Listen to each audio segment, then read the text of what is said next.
All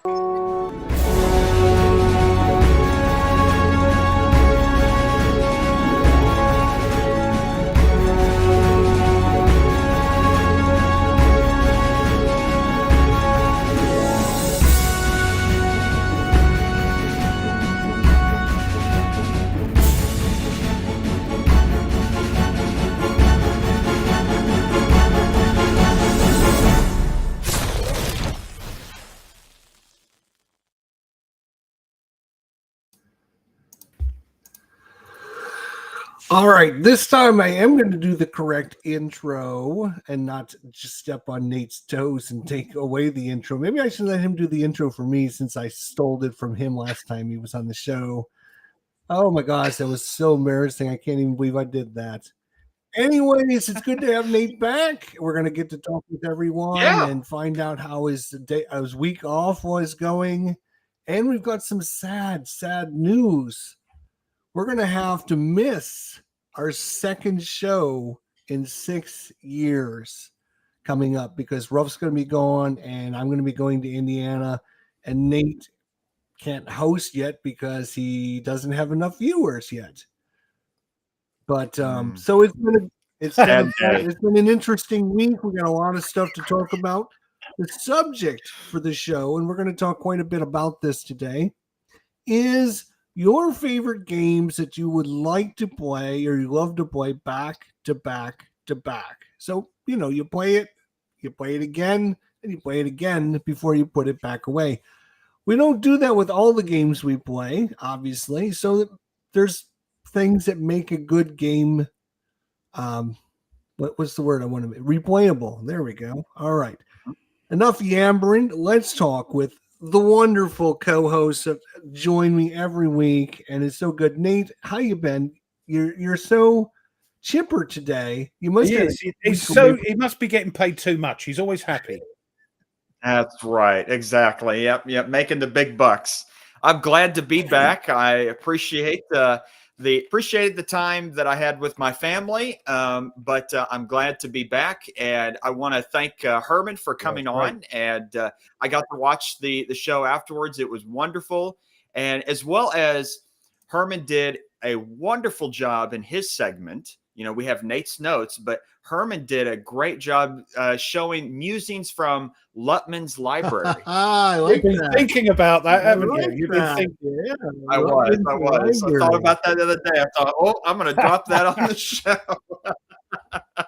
But had a good time off. Unfortunately, the sad part about being gone and spending time with family and then friends that also came into town because this past week is the university. People are coming back and classes are starting on Monday. So there's a crap ton of people in town, and traffic is terrible and grocery stores are all full and everything.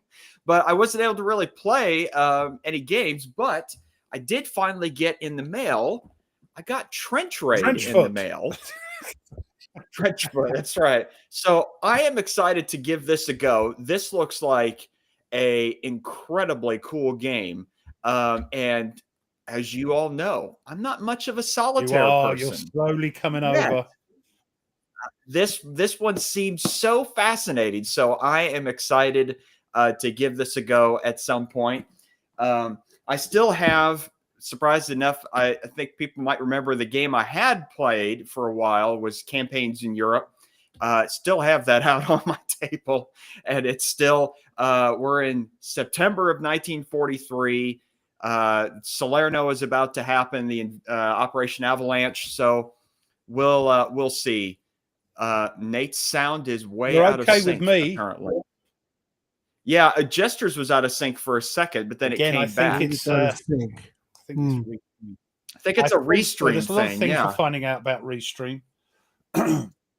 But anyway, yeah, that's me. All right. Yeah, if it keeps getting messed up, we might have to stop the stream and reboot and then try again. So we'll see how it goes, but let us know in the chat. And Herman did do a really, really excellent job. He's very knowledgeable. He's very personable. He came right in, picked up right. We had things ready to talk about and everything. And I love what you said, Lootman's Library. That's awesome. That's awesome. Ruff, how about you, buddy? What have you been up to this week? This week we've had some bits. We've had some bits in. By the way, Meandering Mike was saying, wish we got notifications like in the old days. If I host it, you remember, I always post it on Tack Up. I've mastered the notification on this thing. So yeah, it's you'll get a notification with me at least a day before the show. So I finished In the Shadows, but my computer, not telling you how it went, ready to edit it, but I think it's my computer slowing down to such a degree that I can only edit in little chunks, and then I have to reboot because the computer gets all gunked up. So bear with me. It's done. Just got to edit it, and that will be up next week. Thank you, Thomas. Thomas said he emailed me a little while back saying, can I send you something? And it turned up a couple of days ago. It's his new one, Black Flight. And I don't know what's going. I don't know what he's eating. He's having his Weetabix, I think, as we say over here, because it's 194 pages long. This is a huge tome. So I'm going to drop out and come back and see if that fixes it. You still like it, are you? Okay. So yes, I've got to try and have a little peruse of that. I wonder if let me stop the let me stop this part of the if I can. How do I get rid of that? Okay, Dragon. Yeah, you're right. Yeah, let me get rid of that and see if that helps. So the question comes down to: do we hold on? I'm just going to say, I know I keep saying I'm going to buy one, but I've been waiting for this a long time, and I just finally got it, and it is Combat Volume 3 Arnhem. It's a self-contained version. You don't need volumes 1 or 2. This is like volume 1. Volume 2, you need volume 1. This one's on its own, and it weighs a ton, and it's brilliant. So yes, happy bunny I am. Still in the shrink? Yes, I got to do an unboxing. It only turned up the other day. I didn't pre-order it. You got an unboxing for Black Flight. Your backlog is getting pretty bad. I know, which is why I must stop getting stuff in. I've got to do the lock and load stuff. Cheers, the 2 Napoleonic games. I don't have anything to drink. World at War, 85. So wow. Well, hopefully I'm back in sync again. This. Let us know in the chat if I'm wondering if maybe because I was having the chat side by side. If you're taking a Mickey out of me, stop it with my computer. He upgraded from Windows 98 to Windows XP finally. Yeah. No, Millennium. Millennium Edition. Goodness. So I upgrade my computer every 3 to 4 years. Mm-hmm. My computer, my 2 computers ago is out in the garage, and I got last computer is sitting right here. And I bet you both of those I could send to Ruff, and they would be much better than the one he's got. I don't doubt it for a moment. Mine still comes up in Gothic Old English. So I did notice. I saw earlier. I was thinking about when I mentioned I got trench Herman, raid. not you and all. Even Herman's having a pop. Is that Cardboard Commander is going to be playing Trench Raid, and I noticed that us 3 are going to be part of his squad. Yeah. And if anything is like history, and that history doesn't often repeat itself, but it does often rhyme, that I probably will end up dead pretty quickly. You were to take 2 steps and you're going to be sniped and it's going to be over. And there we go. He just said it. In my Trench Raid game, someone on this stream dies. It was sad. Yeah. I bet it was me. Oh, yeah.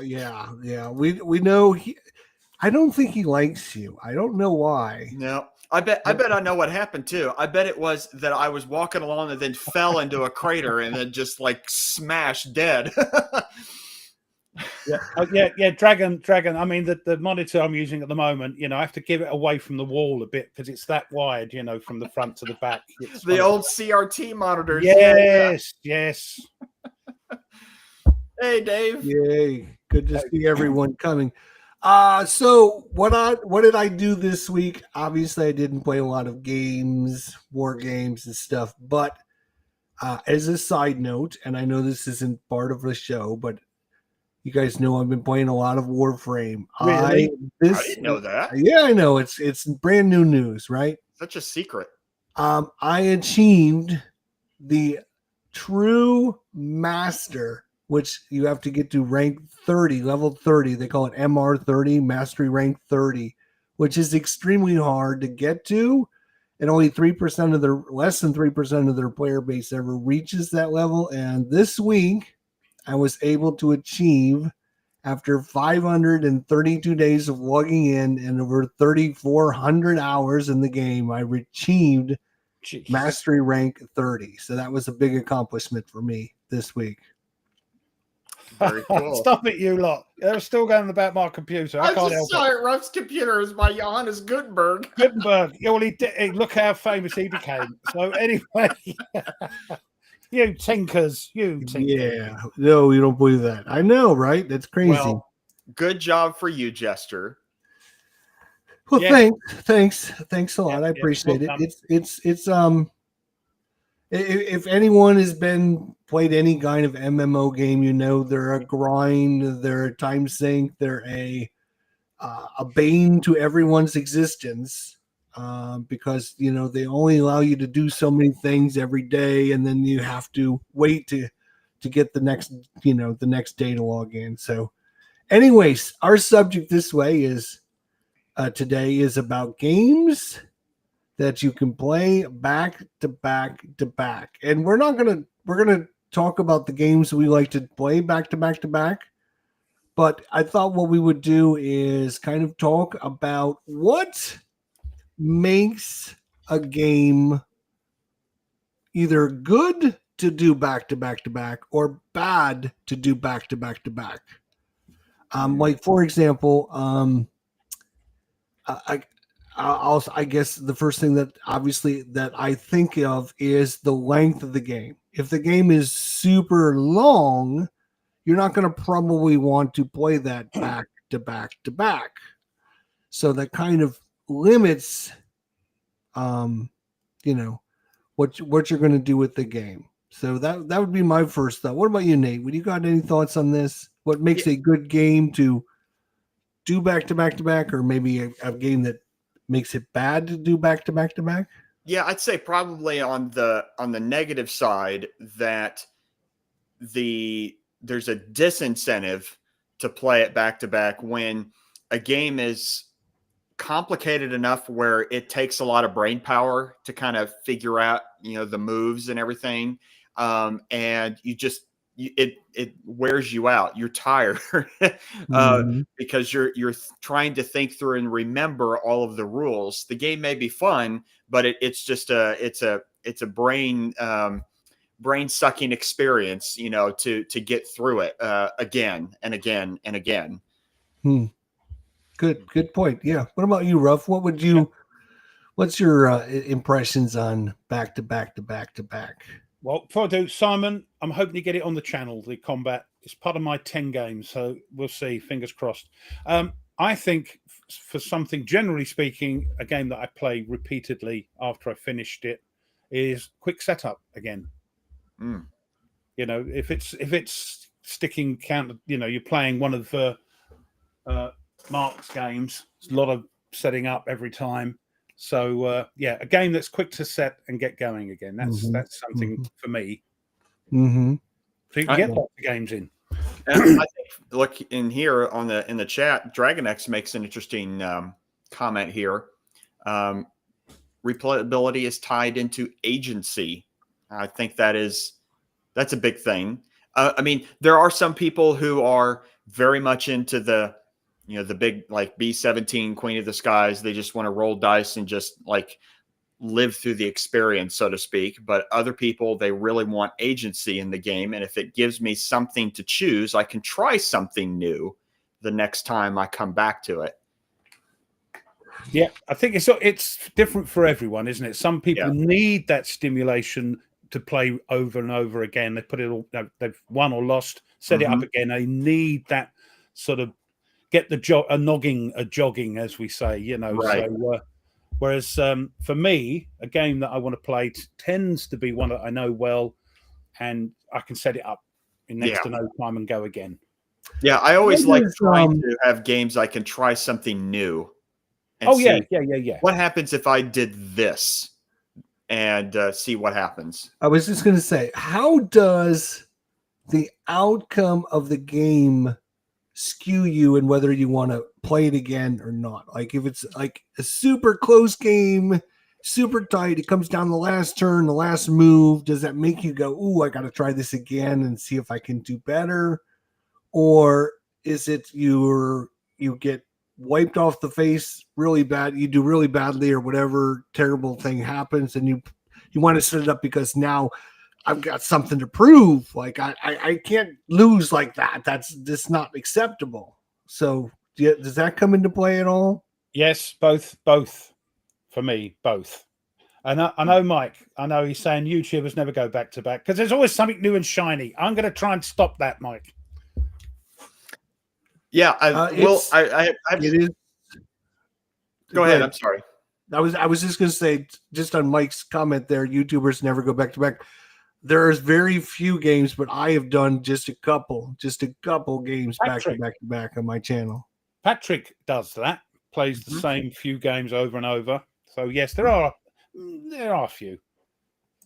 I mean, something like thinking about like Patrick's channel, where when he's playing a lot of GCACW, that there is so much variability in what can happen in that game that you can, like, there's all kinds of different diverging points in that game of when you're playing through it that you could easily want to go back and try it again and see if they took this road going to the objective instead of this other road. Could I stop them over here? And, trying to try new strategies. And if I get my words in sync, then it might be a different experience. But I am curious, what do you both think in terms of the desire to come back to a game, whether or not you win or lose? Does that make you want to come back if you win, or does it make you want to come back if you lose? Or does it destroy your morale in wanting to come back? It depends how many times for me you win. If you're winning quite often, I'm thinking, I can't be that good. I'm either not got the rules off, or this game is unbalanced because you're winning too. I think because I play a lot of solitaire games, a lot of repeatable games or playing back to back. A lot for me won't be playing both sides, because again, that's like, I'll play that when I'm in the mood. But if I want to play a game over and over, it tends to be a solitaire game. And if I keep winning, I think that the percentage to win a solitaire game, a good percentage, about 30%. I think, could be wrong. The chat will let me know. So you've got a chance of winning, but not all the time, and that would put me off. Losing makes me want to play it again. Losing by a whisker, I can't wait to play it again because I nearly got it. So you know what I'm saying. This is me. This is how I feel. And it's so funny because I am the exact opposite of Ruff. The exact opposite. And I'm not saying Ruff is wrong at all. No, different. I'm just saying I'm the exact opposite. If I'm winning, it makes me want to play it again because I had a good time and I enjoyed it. When I lose, I get very mad and frustrated. And if I keep losing, then the game is trash. I don't like it because everyone likes to be a winner, and especially you're playing with yourself. Like it's you versus the world. And if you keep losing, then the world keeps winning. There's something wrong. Yeah, I'm a jester on this one. I thought you might be. See, I don't care. For me, the experience is playing the game. If I win too easily, it's like there's no fun in that. But I do love Paul's comment, though. Oh, hang on, I gotta.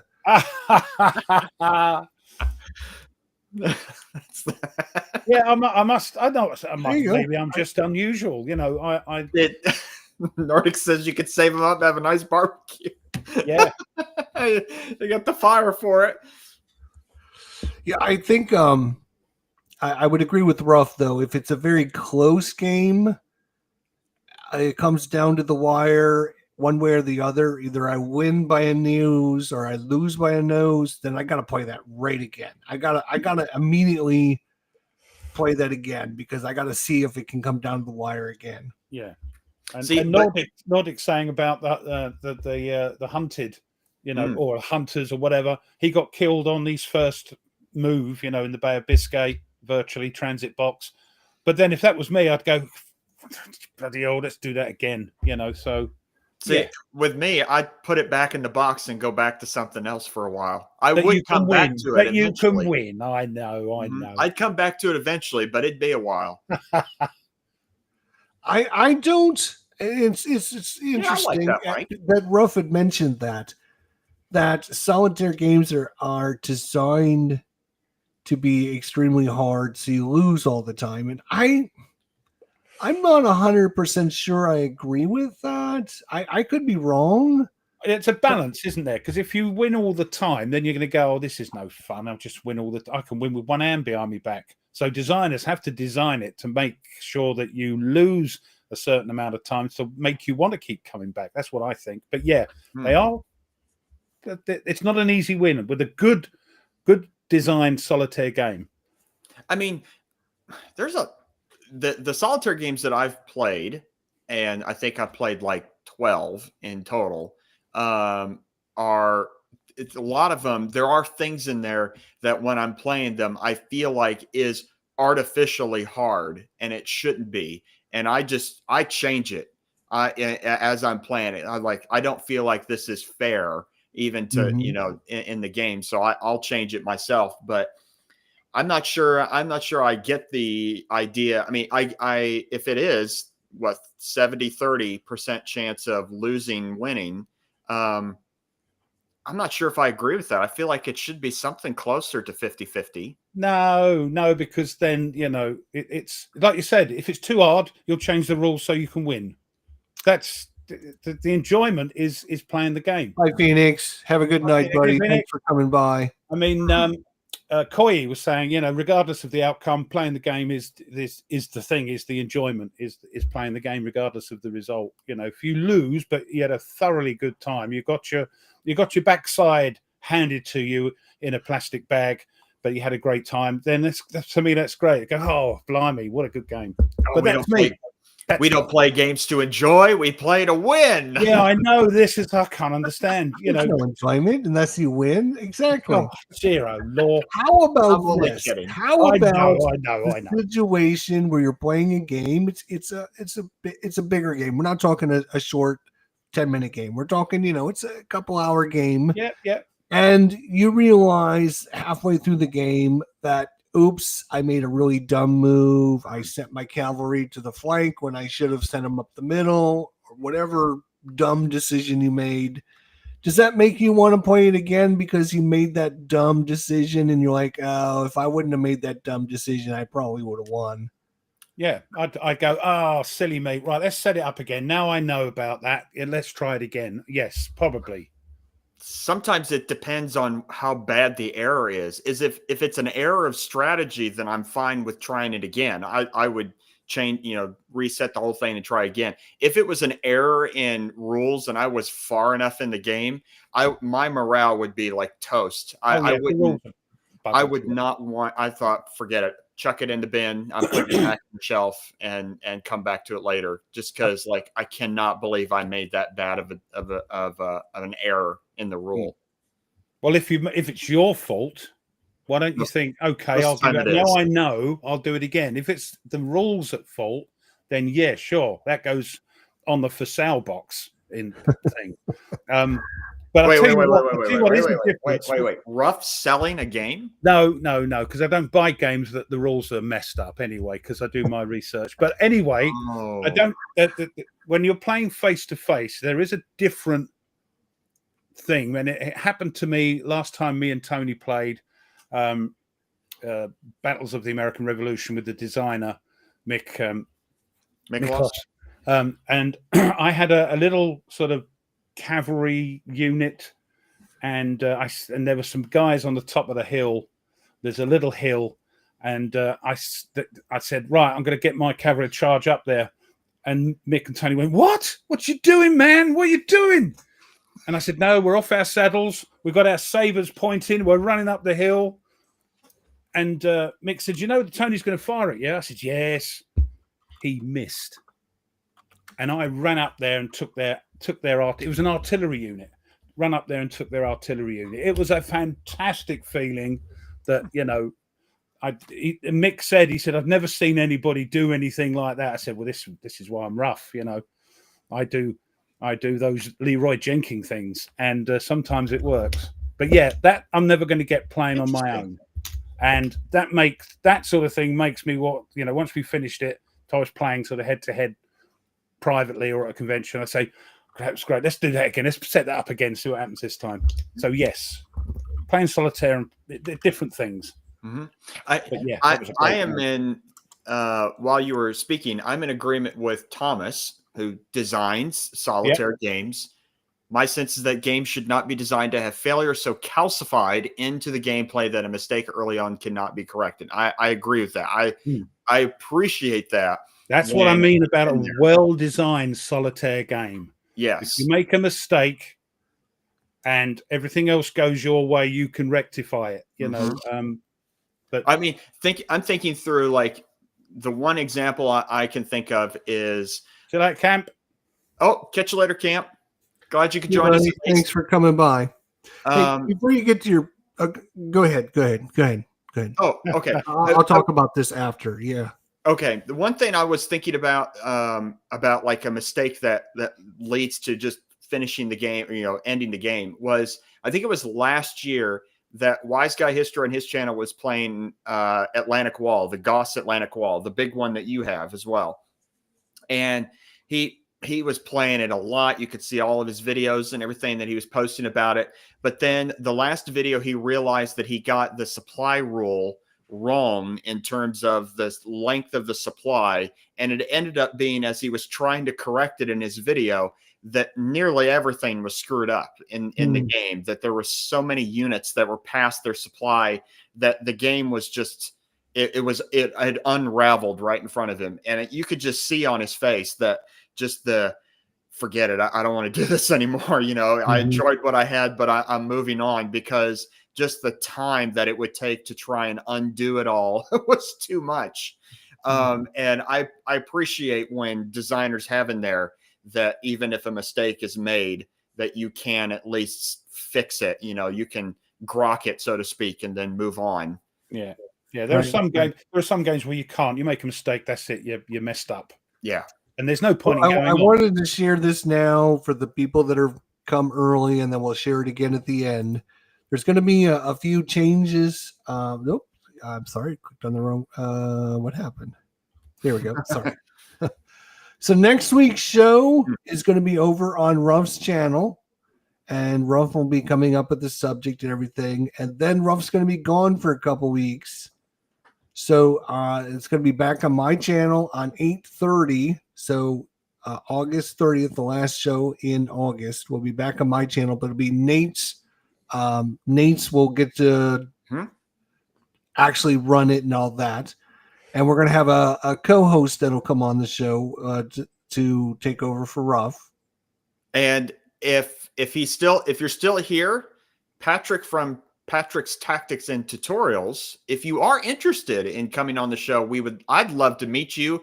We'd love to have you and talk about all things GCACW, Command and Colors, Combat Commander, all those kind of things. If you are interested, please let us know in the chat, and then we'll get things set up. If not, that's okay. We'll find someone else.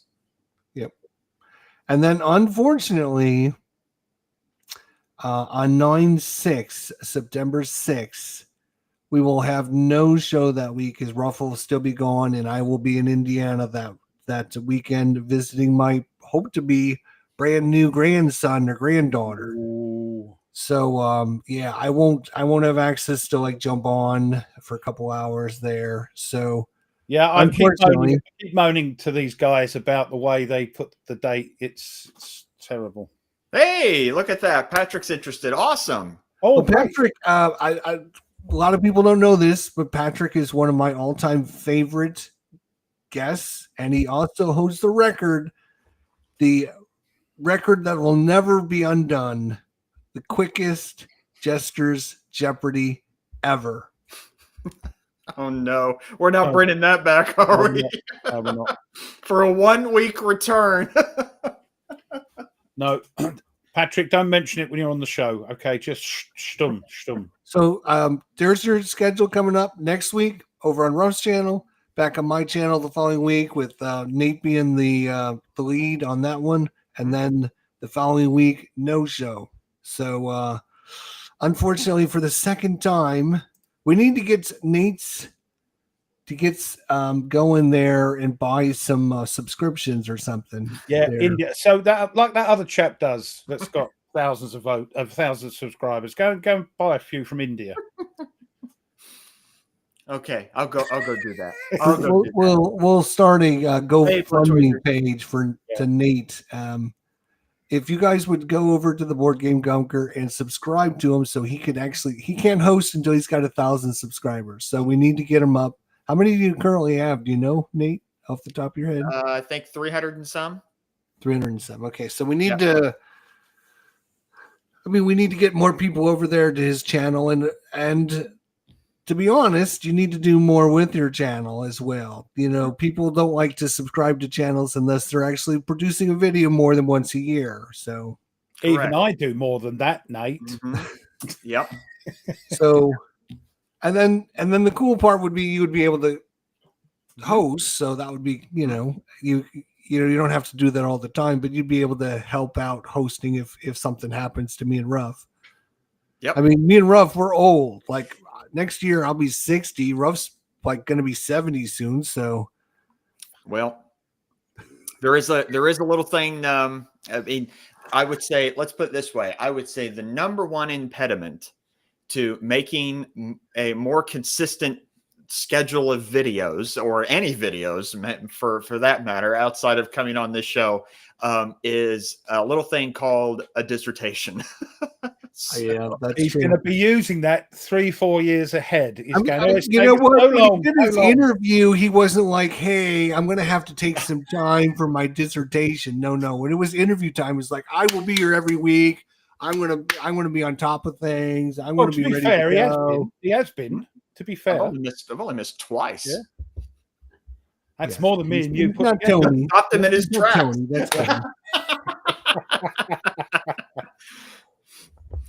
Anyway, lock and load. We'll sort it out. Don't worry. We will. Looking forward to having Patrick on. You see, they're all saying, "Oh, can you get a couple of co-hosts?"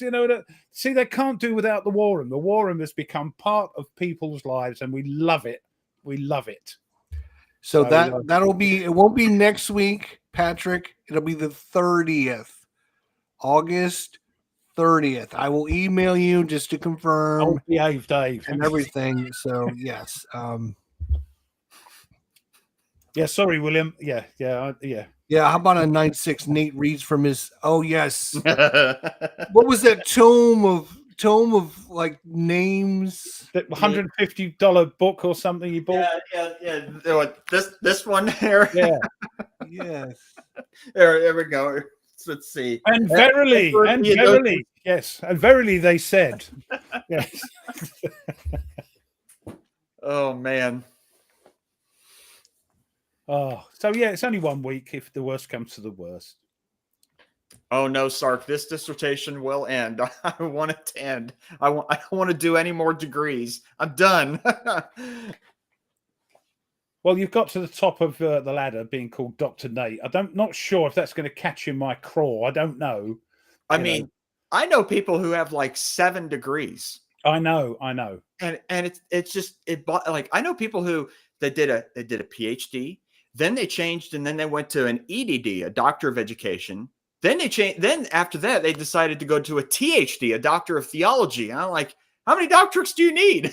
They need to get out more, I think. Cardboard Commander's willing to host it in our stead. So there you go. Nice. So maybe Cardboard. Maybe you can go over to Cardboard Commander and. Were you kicking me out? I just came back. just for the one show. I'm just messing with you. I I could feel the love. When Dan couldn't run his show because I don't know, whatever the problem was, he was going through some kind of meltdown. I subbed for him first that one weekend. Remember that a couple months ago? Mm-hmm. So I mean, yeah, if somebody subs for us the one time we can't make it, that'd be awesome. That'd be great. Yeah. So anyways, back to our subject now, right? So we're talking about games that you can play back to back to back, and things that make a game good to do that, things that make games bad to do that. Just roughly off the top of your head, how many games a year do you think you play back to back to back? Is it like 1 or 2, or are we talking like 5 or 6? It's not many because being a YouTuber, so you're always playing new games. What I've started this year is instead of getting a game off the shelf here and putting it on the table and doing a move and then going, okay, let's have a record, let's record it. I'll leave it a week and play it through for a week to get to know it. Whether or not I want to keep replaying it is another matter because if it's a big setup. But yeah, the ones I play are probably only 2 or 3 a year because the other times I'm trying to get content out on the channel, which I enjoy, trying to get content out. I do it because I enjoy it, Yeah, I'd say I'm somewhere between like 2 and 4. Yeah. Just because I like moving on to, I like different games, different experiences. So exactly the same. All I've got here is some games that I've played back to back or on repeatedly, but it doesn't happen that often because you want to try something else. And as Nordic points out, yes, it does take upwards of 2 years to play one game. Yeah, look, okay. All right. I'm a bit fed up with all of this, boys and girls. All right. That poor old Ruff does his best. Look at it. He's just upgraded to Windows Millennium Edition. Yeah. And it's in color. Wow. It's nice to see everybody in color. Oh man, I'm enjoying being back. Yes. I'm glad I'm the butt again of your jokes, the chat and Nate. Yes. The other thing I was going to mention or ask you guys, as I talked about in the green room, normally like the first game of the year, I usually play that one a couple times. It's kind of like, because you got the first off, sometimes the second off, depending on the weekend, if the first falls on a weekend or whatever. So you got usually a bunch of extra time on your hands because of the holidays. And I figure, it's good to get a nice game out there, play it a couple times. Quite right, William.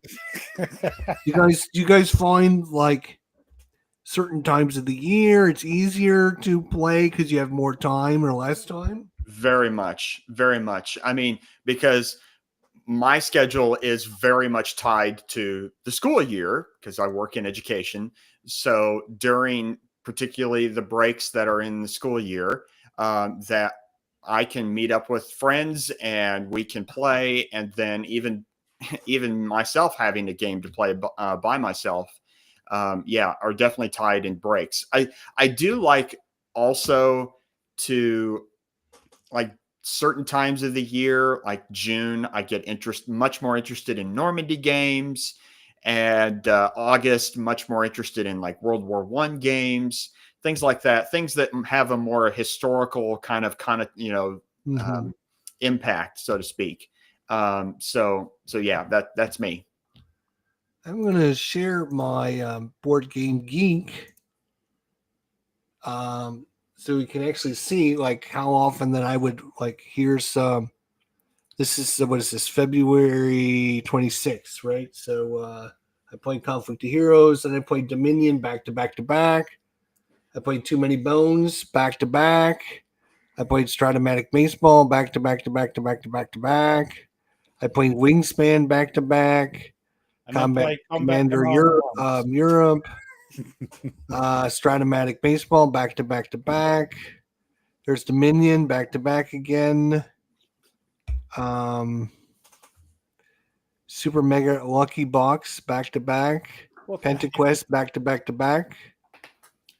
Photographers back to back to back. Where see, I can't remember. I think I was playing Cardboard Commander. I think I can't remember who won that. Who won that? Probably Combat Commander. No, let's be honest now. Here's Welcome to back to back to back. The Guild of Merchant Explorers back to back. Stratomatic back to back to back. Several times there. So I would say the reason I'm bringing this up is I didn't think I did it that often, but as you can see, I actually played it a lot more back to back to back than I thought. Like more than half the games I played were back to back, which was. Well, as Doug mentions, the number one is Warframe. Back to back to back to back to back. Well, that's true. Back to back to back. Right now, that's true. Yes. Dragon X's comment. Now, I tend to agree with this. Oh, wrong one. Sorry, it moved down. I tend to agree with this. However, I'd say the wrinkle in this is, I'd say probably 30 years ago or so. Even I remember when I was playing just computer games, is that there were only a limited number of new games that were coming out each year. So there was like playing back to back to back of the same game because there was only a limited number. Nowadays, there's tons of new games that come out, and our interests grow as like, oh, that looks cool. That looks cool. That looks cool. You know, like new shiny squirrel, you know, over here. And so we want to experience these all. So we play only shorter bits of these to try to at least say, I have experience playing this game. So I can see where, yeah, it is kind of sad that we don't spend more time on the games that we already have, but I do see why people do get more and have less experience back to back to back. Yes. No, it's true. It's true. I wish I had, but being a YouTuber, and it's something I really enjoy, and I wish I could do it more often. You know, I do what I can when I can because of my situation. Like during the summer holes, my son's, if he's not working at a weekend, he's here and I've got to watch it. And, you know, normally I have to record during the day for a bit before people come home. So it's a bit awkward. But if I wasn't doing this, you can bet your bottom doodah that I would be playing ton more games, you know, and just maybe leaving the same game on the table for months on end if I'm enjoying it. Unless the cat gets there. Oh, he started again. I've had to get a few stern words with him. Uh-oh. Oh, yes. He's thinks, oh, what's this? Nice game to learn. Get off. But he knows now when I go, no. You saw that Combat 3 come in? Yeah, that's how I was thinking. The 3 looks like I'm going to make sure. He thinks it's a game for cats. He goes, oh, I remember that game. Yes. But yeah, I just say no now. And he looks at me and I go, no. And he gets off. So he knows, you know, the electric shock treatment has worked. Yeah. Dragon X actually, yeah. I mean, choice paralysis is definitely a thing. No, you can't. You can't know. Experienced it. You can't. No. And I guess in some ways, choice paralysis can also work to the benefit of playing a game back to back to back, where if you can't make a choice, then you just go to the choices that you've already made, or something you're comfortable with. Correct. Instead of trying something new. You find the length of the game. I know, Nate, you mentioned this, like there's games that like it's physically draining. And by the time you get done, you're like spent. You're like, you don't want to play that game again. But it's like shorter games. Are they easier to do back to back to back because you don't have as big a commitment? Yeah, I'd say. Yeah. I mean, but the problem with, sorry, before I forget my thoughts, I lose them so quick, being 78. And I forgot what I was going to say. Yeah, the problem with shorter games is that because you can play lots of them, you do get fed up with it quicker, even though you're playing it back to back, than a game that takes 4 hours a pop. You know, a game that takes an hour or 45 minutes, some that short. You can play lots, but you get, what's the word, fatigued. Yeah. With it, you know. Would you consider? Oh, go ahead, Nate, and then I'll ask this question because this is kind of an offshoot of what he was just talking about. I had it, but see, I'm a little bit. I'm different, and maybe that's what I know. We know that, Nate, but we love you. Well, I appreciate it. Thanks so much. Live and let live is what. That's right. But see, I had an experience where with a shorter game where, like, I played Star Wars Rebellion probably 7 times in a row with friends.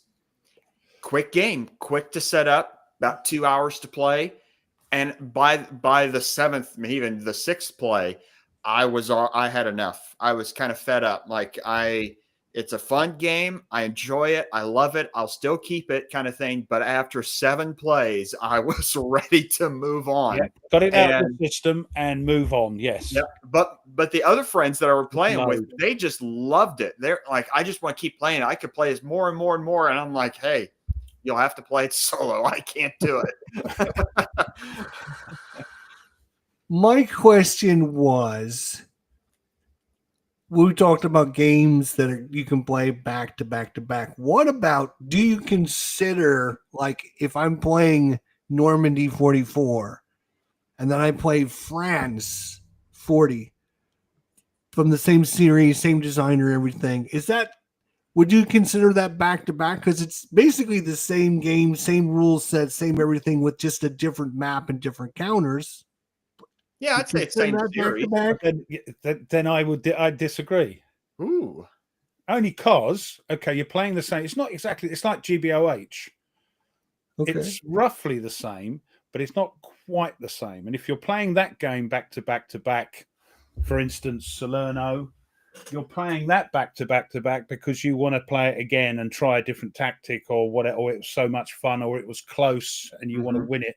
If you then play that and then play North Africa, even though, or that's a bit much to say, play France 40, it's a different game. It's the same sort of rules, but it's a different game, and you have to play it a different way, if you get what I mean. That's what I think. That's what I was throwing out. I didn't know if you would consider back to back.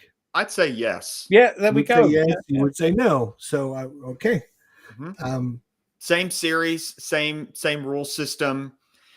It's different tactics, different setting, things like that. There are slight different rule variations within the game, here and there. Yeah, like GBOH, there is, different. Okay, so let's and now, Nate, you don't play a lot of tactical games, but do you find playing a tactical level game and playing, like, we'll just say lock and load, tactical? Right? Cheers, everyone! And I got to go get a drink. You should be drinking lots of water. I know. After last week, and Nate, you missed my big. I was in the hospital last week having a kidney stone. Yeah. Ooh. Ouch. Yeah. So I was supposed to be drinking lots of water. Anyways, what was I going to say? See, now I'm thrown off. Because you're getting on as well. You were asking me about playing tactical games. If I was tactical games, right? So do you find playing? Let's say I play scenario 2, right? I finish that scenario. Do you guys replay scenario 2, or do you move on to scenario 3? I move on. A different scenario. I move on. It depends. What I'm saying is, if you play back to back to back, do you consider the same scenario back to back, or you just consider the game back to back? The game. Okay. It may differ. It may be a mixture. I play a scenario once, twice, maybe 3 times, and then think, okay, let's try another scenario. I've got me full of that one. I know the rules. We'll play a different scenario, and off we go. Yeah, a bit of a pick and mix there, I think, for me, depending how it's going. I think, crikey, that's a great scenario. I'm going to play that again. If I was playing lock and load tactical, stop it. Scenario 2, and then I played scenario 3, that would still be considered back to back because it's I would. Yeah, of course. Yes. I thought so, but I just wanted to clarify because I didn't want somebody saying, "Oh no, you got to play the same scenario if it's back to back." But somebody might think that, and that's fine. This is how we're quantifying what we. No, it's okay. I'm okay with saying they're wrong. I'm only kidding. I've already married somebody like that, and I keep saying, you know, I say yes, and she says no. Dun, dun, dun. You know. So anyway, it's no, she's not here, so I can say. But yeah, Well, yeah, it's different. It's a good topic to talk about. We've kind of talked about similar things, so I thought this was a good topic. Yeah, it was a good thrash because it just shows you once again how different everybody is. Yeah, and that's brilliant. I guess I want to ask a follow-up question to yours, Jester. Is people are making comments about ASL. Thinking back to your ASL days when you played that a lot, like, do you consider just playing another scenario of ASL, playing ASL back to back, or the same scenario of ASL? I'm going to play devil's advocate because I think if I'm playing back to back, it's got to be the same scenario. I think if you change scenarios, and even though it's the same game, if you're playing the same scenario to play it back to back, if I switch scenarios, you got different units, you got different strategies. You just talked about, or Ruff just talked about how, hey, if I'm switching, Normandy to France, it's different tactics, it's different units, it's different rules. Same thing with ASL. You're playing a different scenario. The thing is, with things like Solano, it tends to be just one scenario, or it might be broken up into bits, or you can play the whole scenario. Whereas in Lock and Load, cheers. God, you guys, I'm dehydrated. I'm not getting squashed. Get some water during my it's look, one of mine, one of my games, one of our favorite games, Nate. I might play a scenario in that and think, God, that was fun. I've got to play another one now. Let's try the next. Let's try the next one. So you're playing it, in my opinion, it's my opinion. But I'm still playing it back to back, but I'm playing a different scenario because there's lots of scenarios in the box. Mm-hmm. So that's how I. So let's say you play the same game, scenario, the same scenario, right? So it's the same game, but it's the same scenario, but you switch sides. Instead of playing the US, you play the German side. Is that still considered back to back? Because now you got different rules, you got different units, you got different strategies. But of course, most of the games that we play we're playing them both two-handed solitaires. So we're not we're really changing sides anyway. I mean, we might be a little more biased than one side. There is one game that allows you to do that. Yes. And you can you're playing the same game and you're making the scenario. You choose how you're going to play this. And hi, Eve. There's the question for you, Ruff. Right here. What? Change sides. No, it's standalone. Next question. Sorry. Yes. Different scenarios count as back-to-back, in my opinion. Okay. You still play Atlantic Chains twice or whatever. Okay. Yep. For me, it's just weird because if you play a different scenario, then again, it's a different rules. It's different time period. It might even be different. Like you can play an East Front and then a West Front. Like, is that really the same? It's not the same. It's completely different. But within a box, like Atlantic Chase, you're still playing. If you're playing the solitaire stuff, you're still playing as a side. But you're using the same yes, different tactics. It's a different scenario, but you're still using the same box with the same rules. Let's talk about think about how what you showed us on BGG. BGG, it lists just the game itself back to back to back. And so it's not necessarily scenario in there. It doesn't delineate in between that I played this scenario and I played this scenario. It just says this game, this game, this game, this game. It's a good point, Nate, because some of the games are like sports games that you play back to back to back, playing different matches every time he plays it. So that's like different scenarios. Or different teams. Everything's different, or different teams, if you're not playing the same team. So it's it is quite a, for such a simple subject, it's quite a, Well, that's why I figured we would talk about it now before we do our segments, because because we there's should a lot kind of coming out. outline what we're Yeah. talking about when we actually get to talking about our games and why we play these games back to back and what makes a good game back to backable, which is not a word, but we understand you. yes. So Combat 3, it looks like a lot of questions about that, and I that's can't good. wait. That is going to be a back-to-back game. It might not be the same scenario, might well be. Yeah, and I'm Combat trying standalone. not to put the chat up because when I had the chat up, Nate was all out of alignment, so I don't know if Yeah, I it think might be it's fixed, but I'm just trying to restream. keep it to a minimum. So if I don't get to you, it's not because I hate you and your comments are dumb. Unless you're cardboard commander, then Oh, come on. Meandering Mike, behave yourself. And Mike, behave yourself. Oh, we love you, Jerry. It's his birthday today too. Cardboard commander? Yeah, happy birthday! Oh my to god, him. happy 70th, man. Happy 70th. Wow, I can't believe you look good for 70. Bloody hell. You and rough, man. You had to you're ask, on the- Mike. You had to ask. Hey, Kev from Big Boards here. How many Yeah. back-to-back games of Tired of Iron have you played? Yeah, you had to ask, Mike. It's been a long time. It's been a long time. Big Board Gaming's here. Yes. Good to see him. He's just in time to leave because we're going to talk about British history here in a minute. Yeah, he's a great fan of Adam. Number one favorite designer. Yep. So, I think it's 5:00. It's now time to talk about British history already, bruv. You want some British history? I do. I look forward to your segment every week. Yeah, I mean, even... I guess it's time to go get something to drink. Oh, bloody hell.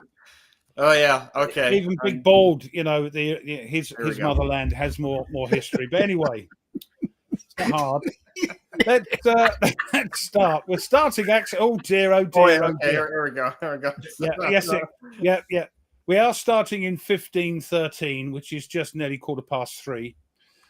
King Henry VIII of England and his troops defeated the French in the Battle of the Spurs at Guingamp in northwestern France. Now, this Battle of the Spurs took place today. It formed a part of the War of the League of Cambrai of 1508 to 1516 during the Italian Wars. Good old Henry VIII of England. Good, you're right there. My cardboard commander. Henry VIII of England and Emperor Maximilian I were besieging the French town of Téhéran in Artois, now in the Pas-de-Calais. Henry's camp was at Guingamp, present day en Guingamp. A large body of French heavy cavalry under Jacques de la Palisse. God, these French names.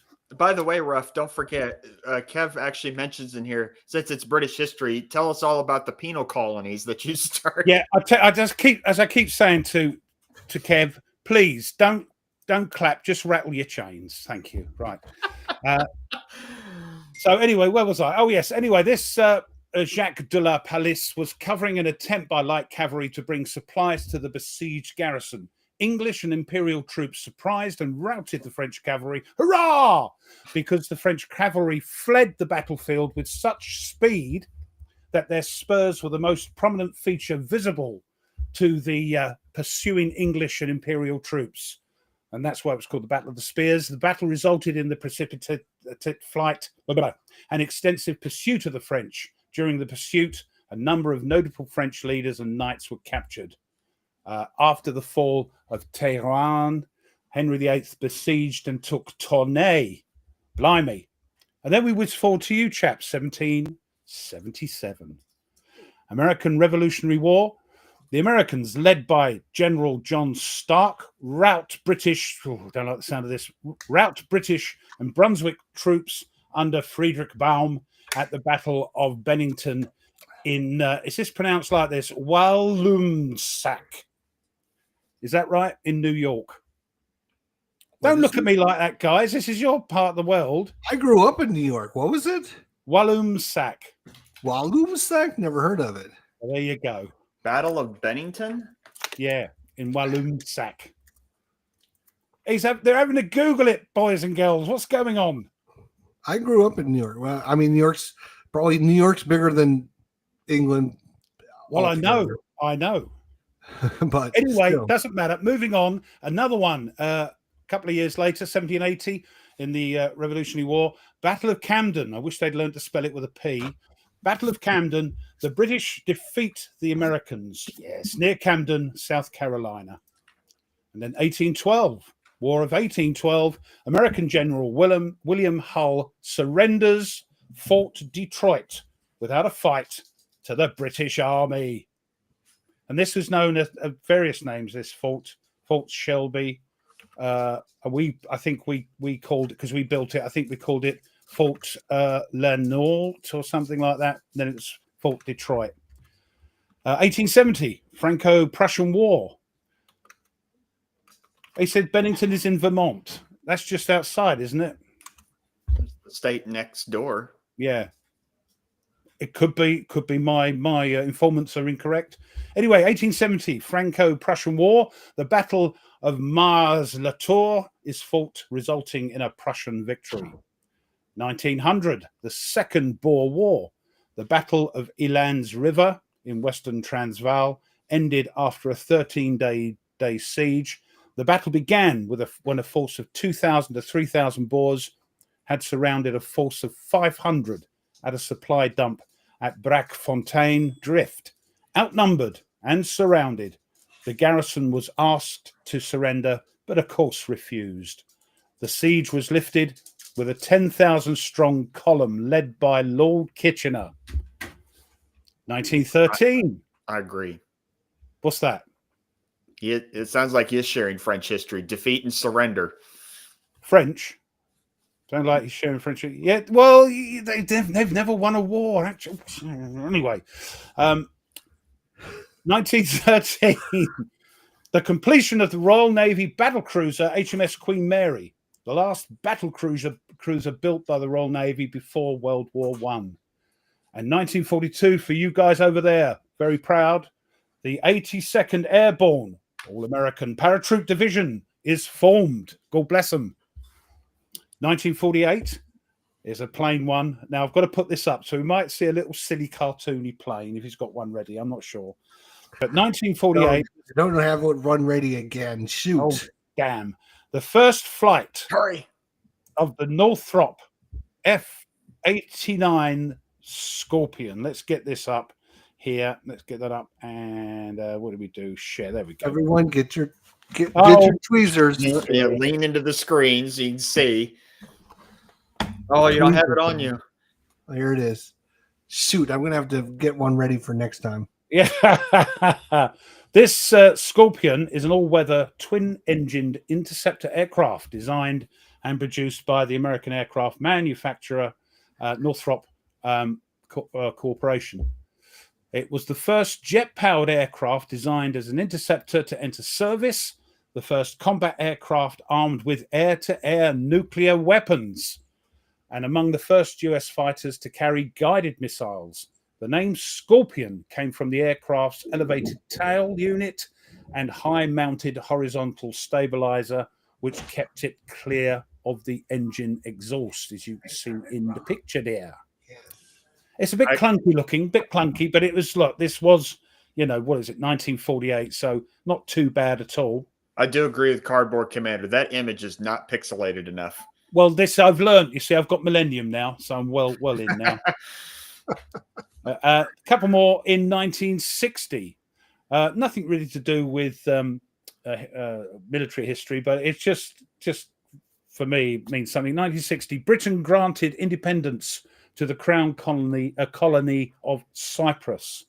If you go to Cyprus, they all drive on the correct side of the road. They got Belisha beacons and zebra crossings and all that, and proper traffic lights, just as a hangover from the days when it was a Crown colony. I can't even say it. 1960, last thing, joke for one of you guys, and what a nutter this bloke was. Joseph Kittinger parachutes from a balloon over New Mexico, United States, at 102,000 feet, setting 3 records that held until 2012. The high altitude jump, the free fall, my goodness, yes, 10,000, 102,000 feet of it, and highest speed by a human without an aircraft. There we go. Joseph. What a man. What a man. Yeah, that's Wow. that is crazy. Yeah. But he was testing a parachute unit. You know, it wasn't because he was doing it to set a record. Yeah. Ah, right. Yep. Yep. Battle of Palmdale. Yeah. Battle of Palmdale. Okay. Okay. And last but not least, we have then they got the F-89 at the National Museum of the United States Air Force in Dayton, Ohio. That's right. Great museum. Love that place. Hey, Well, Hexy's here. you have to take me there when I get over there. Hexy. Oh, yeah. Here's Awesome the thing. place. I lived in Columbus, Ohio, where Rob is close to, I guess. And I think we only went there once, maybe twice, the whole time I lived there. And I lived there for 20 some years. So Wow. it's one of those things that's like, And I've been there dozens and dozens of times. Oh, you've been on. I've heard you go on about it many a time, and I'm saying when I get over there, I want a good, you know, when I get over to Kev, you know, I want him to take me a good Texas barbecue, good rib thing. You don't do too bad with your ribs, do you? Mm-mm. Nope, not too bad. You're not too bad. So ribs and then the museum, I think. Yep. all right, Nate, you're All up. right. Nate's notes. So I'm gonna take a little bit of a detour, so to speak, from done a lot of ancients lately. I thought I'd go a little bit closer to modern day. And I thought I'd park myself in, I know a time period that Ruff is very enthusiastic about. Ruff very much enjoys this period. In fact, he has a game on this period that I don't think he's played it yet. There's many of them. But it is in his queue for his channel at some point here in the near future. That would be the English Civil War. So this book, though, not only covers that, but the entirety warfare in the 17th century. So that's the entire 1600s. So this is part of the, if you can see here, they called the Smithsonian History of Warfare. It's a whole series. John Keegan, the historian, is the series editor. But this book is by John Childs. It is relatively short. Oh, it's not like my book on the English Civil War. Dear, oh dear, mine's Only, like that, like a doorstop. What, only 200 pages? So, and lots of cool illustrations. But this book covers both the 30 Years' War, the English Civil War, the wars of Louis XIV, and as well as his wars against Holland, and then also particularly there it goes, there it is. This also talks about the rise of what we would call the standing army and how armies became much more professional throughout this period. One of the areas that this book covers that I enjoy specifically is on Gustavus Adolphus. I was going to say, that's where a lot of mercenaries learnt their trade, and a lot of them came over to fight for both sides on the English Civil War using the tactics they'd learnt from Gustav. Yeah. That's right. Yep. And Gustav introduces the idea of linear warfare, of using muskets as the main weapon in an army, as opposed to using what was not then at that point pike and shot. There's a combination of that, and it is plus also this book covers something that I haven't seen a lot of other books cover, and that is siege warfare during this period, when particularly you get in the area what is known today as Belgium, Flanders, Holland, northern France. You get an awful lot of fortresses, star fortresses, they're known. And these are massive, massive behemoths. And this book covers about siege warfare. How did armies go about destroying these things, capturing these things? One of them in particular that the book covers is the Siege of Vienna in 1683, when the Ottomans almost took Vienna. If it wasn't for the timely intervention of the Poles and Jan Sobieski. Was that and the old winged the winged hussars? Yeah. Yes, coming. That's how close we come to speaking Arabic. I'll tell you, that's or Turkic at least. Or Turkish, Turkish. Yeah, and so fascinating book. Really enjoyed this. When I picked it up, I thought, I don't have any books on warfare in the 17th century, so I'll pick it up, and started to read it, and I actually got like pretty hooked in reading it very quickly. Just a few pages, thought I have to finish this. This is just so good. So I definitely recommend this book, Dragon X. Yes, way too thin. Yes, it's a bit of a wimpy book, isn't it, Dragon? It's a wimpy book. That's very good, though. What does that book? What 17th century? There's a lot going on. So I was going to say, no, it's a heck of what is that book focused on teaching? The book is trying to show the change in warfare, of how, generally speaking, warfare was conducted at the beginning of the century, and then how it changes throughout the rest of the century. Okay. Because warfare in 1700 is a heck of a lot different than warfare in 1600. Okay. Okay, that's good to know. It's good to know. Mm-hmm. And a lot of that was taken on board by, old Ollie Cromwell as well. Yeah. With his new model army. That's right. Thingy. So, that's right. Yeah. I mean, most of the major changes in warfare occur during the 30 Years' War, 1618 to 1643, just because there's massive fighting going on, and you're trying to, each nation, each side, Protestant, Catholic, then it gets into a whole European war. Everyone's trying to find the edge of how to get above their rivals. And for a time, it was Sweden. That was the you wouldn't think so, would you? That Sweden was such warmongering rascals, at that time. I think I have a game with here. Let me just have a check. Maybe I'm not. Oh, here we are. When's this set here? Might be earlier. Oh yeah, here we are. This is a bit later, but it's Oh. Yeah, Last Vikings. Yeah, so it's a little bit, getting into the 18th century, but at the end of the 17th, early 18th century, they were terrible. Mm-hmm. I mean, one of my favorite ships. I love big sailing ships, and man of war ships. That one of my favorite is actually the Swedish ship, the Vasa.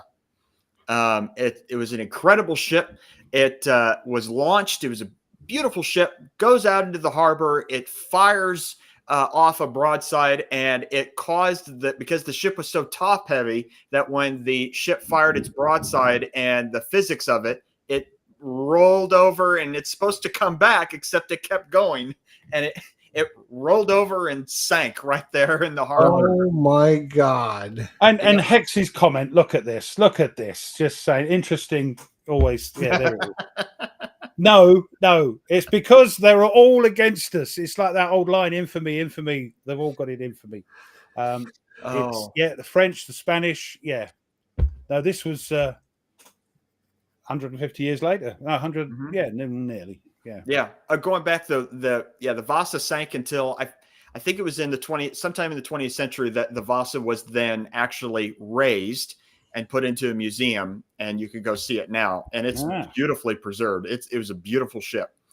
But yeah, it was the great, as Thomas says, it was the greatest Navy ship in the world for 45 minutes. Yeah, a bit like the Titanic, great maiden voyage until it wasn't. Yeah, so yeah. Guess they better go back to the drawing board. Right, Thomas, that's true. I got that incorrect. Yes, that is true. This is why this is not necessarily my period of. I find it interesting. It's a great, because of the English Civil War. I love that part, but there's all this other madness going on, at that time, for those 100 years.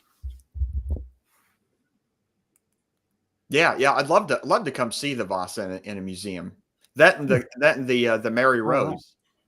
Oh yes, that's All right, so how my small it is. How small my it is. little Jester's gem this week is probably going to throw everyone for a loop here, because I wanted it to obviously relate with our subject: games that you do back to back to back to back. I don't do that many war games back to back to back to back, but there's been a few. You saw this year I did Combat Commander a couple times back to back. I'm trying to think of the other one that I did back to. I've done Thomas Van Heer's games back to back to back, where I've played some of his scenarios back to back. So it's occasional, but the game that I'm going to be talking about in Jester's Gems, Hidden Gems this week, is probably the only game from DVG that I wouldn't even consider a gem in this day and age. And it's my most played game by them, and the game that I find the best and most reliable. The one I've got in my list as well. Yes, you do. I know you have this game in your library because I sent it to you. Oh, you mean Tiger Leader? No, I've got another one. Yes. So Tiger Leader, I think, is I played this back to back to back to back. I think I did like 4 or 5 episodes in a row. And it plays very decently for a solitaire. There's some tactics, some strategy. It's not total crap from DVG, which is nice.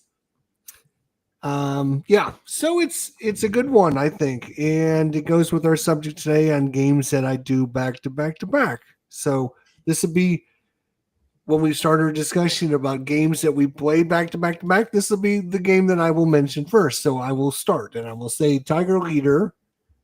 And the reason I chose to do this back to back to back because it was a campaign game, and I wanted to get through, through the years to get through the campaign and show everyone how the campaign plays through. So it was kind of I played it back to back to back to show people how it plays when you play it back to back to back. Right. So it's kind of an example because I had never done it before either. So it was a good learning experience.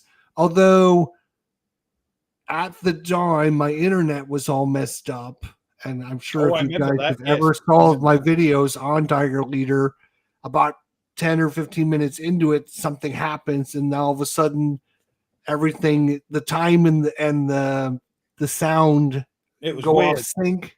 You roll the dice. I keep thinking I should go back and do it again someday, but I don't know if I'll ever do that. But it was a good game for the time, and as I said, this is the game that got me into DVG games. This one in B17 Leader. And I thought, oh, this is going to be awesome. This company's coming up with all these games. And to be honest, sometimes you start at the top and you just work your way to the bottom, I guess. Because, I mean, for me, none of the games that I have from them hold a candle to this game. But that's neither here nor there. But that's my first game that I want to talk about doing back to back. And I know Ruff had mentioned this when we talked about, games that are good or bad and outside influences. Because we're YouTubers, we don't normally do back to back to back to back, but I did this game back to back to back because I wanted to show people how it plays when you do games back to back to back to back and play through like a whole campaign instead of playing one scenario and moving on to the next game. So that is, YouTubers get a bad name for this, but in this case, there is certain situations where YouTubers will help you and see like the whole experience, the whole campaign from start to finish. So that is my first game from our What Games Do You Like to Do Back to Back to Back? Nate, do you want to go next? Sure. So there's a lot of games that I enjoy going back to back to back, and I'm sure I've mentioned several of them before. So one of my things when picking games was ones that I haven't necessarily have mentioned before, except maybe 2 of them. But probably the number one that I've gone back to back and have played at least, I think there's 41 scenarios in this game, and I've played half. And that is Imperium Romanum. Who would have thought that I would have loved to play a Roman Empire game back to back to back to back to back? I actually saw that Al Nofi was actually did an interview recently on YouTube here with Legendary Tactics. That was a good interview, but yeah, really enjoy this game. Just what's the length on that one? I'm just roughly trying to figure out. Yeah, is this a shorter game or a medium game? Is this a long game? What are we talking? Yes.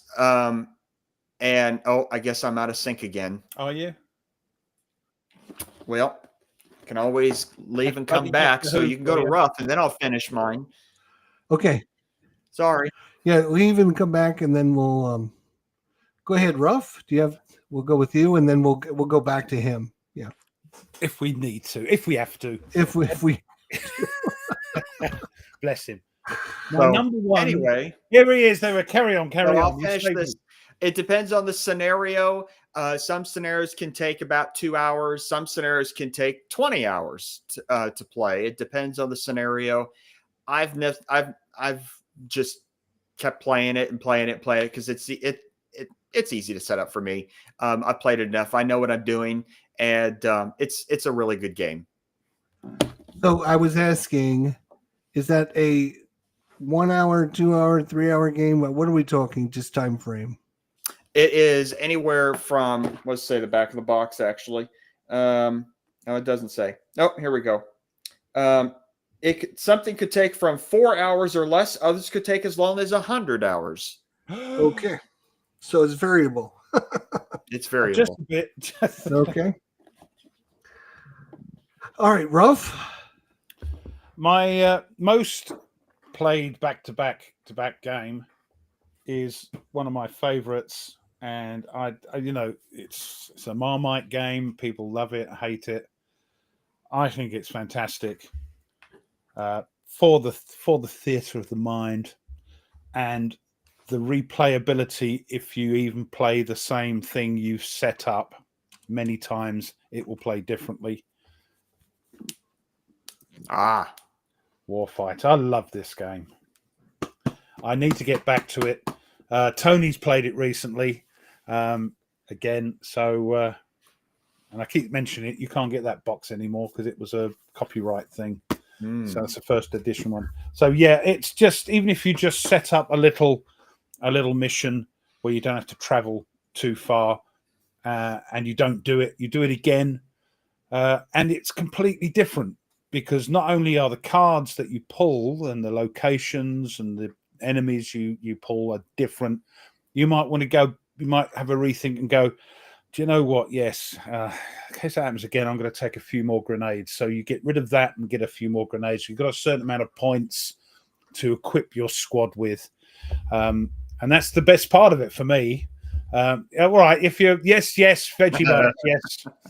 I've never tried that. I'd like to try it, actually. Yeah, I will say, Kev, yes. Imperium Romanum, I do agree. Plus, the CRT is in some ways, actually in many ways, not historical in that you could roll a die and both armies die, everybody dies, or you roll a die and the enemy dies, but you don't get any damage whatsoever. None of your troops die.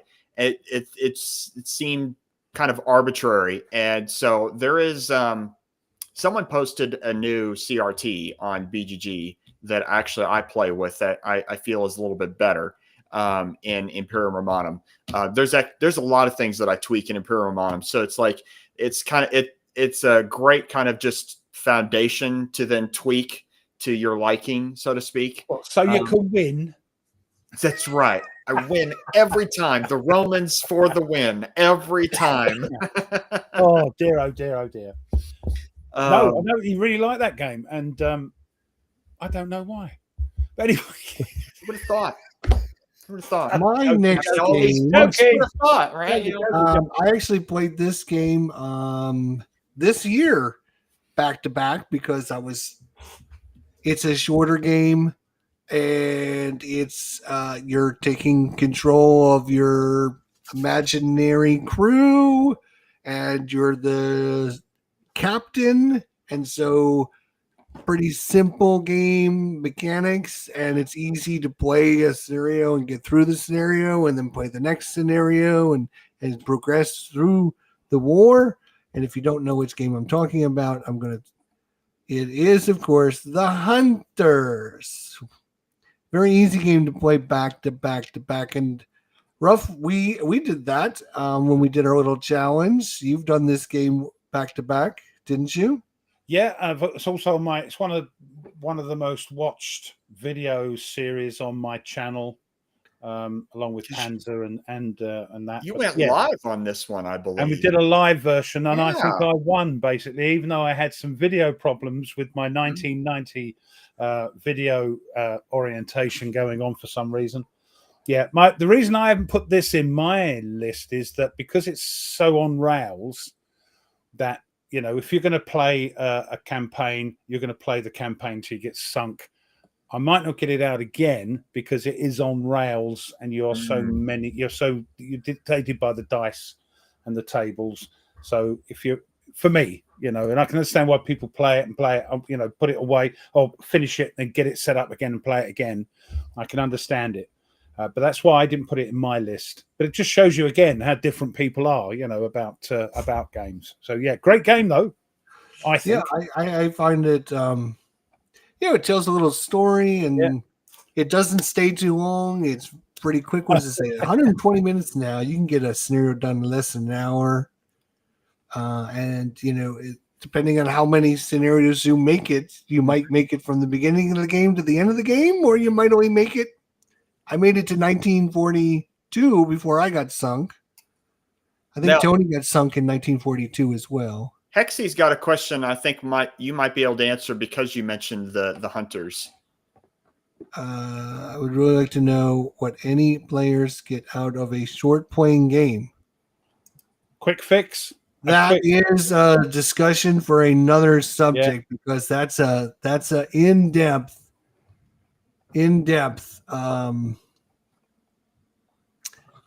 So the answer is a lot of answers. There's a lot of answers that we could discuss about that. Time frames.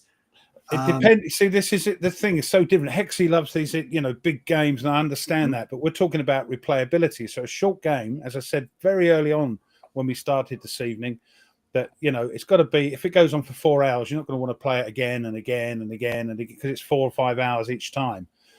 Whereas a short game takes a couple of hours, an hour, you know, or some of the games even take 30 minutes. You know, you can play it again, and get your fix out of it. That's if you're not built that way, Hexy, you're not built that way. You know, it's I'll play a long game, I'll play a short game. Depends on long games teach patience.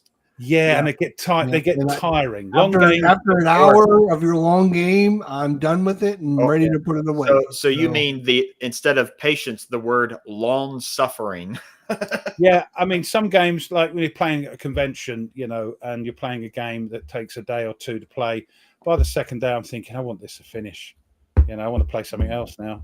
But it's horses for courses, you know. So I understand that.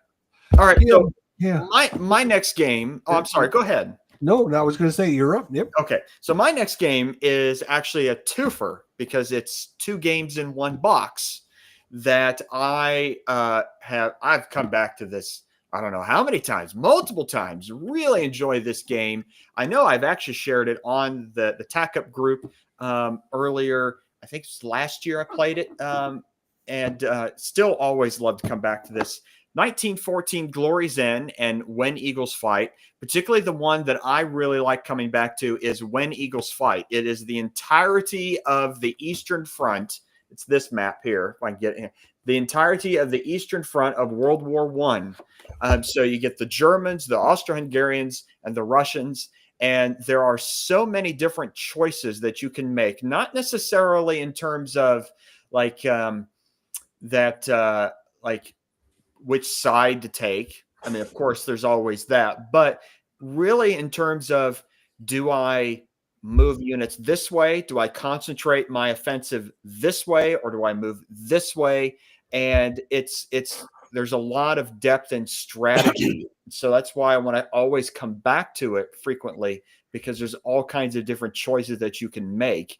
It's not rules complexity. It is really gameplay complexity. And that's why I really enjoy this. From Ted Racer, I really wish GMT would actually reprint this again with like mounted maps and things like that, deluxify it. But this is a great package, because you get, like I said, you get 1914 Glory's End, so you get the Western Front all the way until what does it say? Until I think it's November of 1914, and then When Eagles Fight is the entirety of World War I on the Eastern Front, and just a great game. I've come back to this.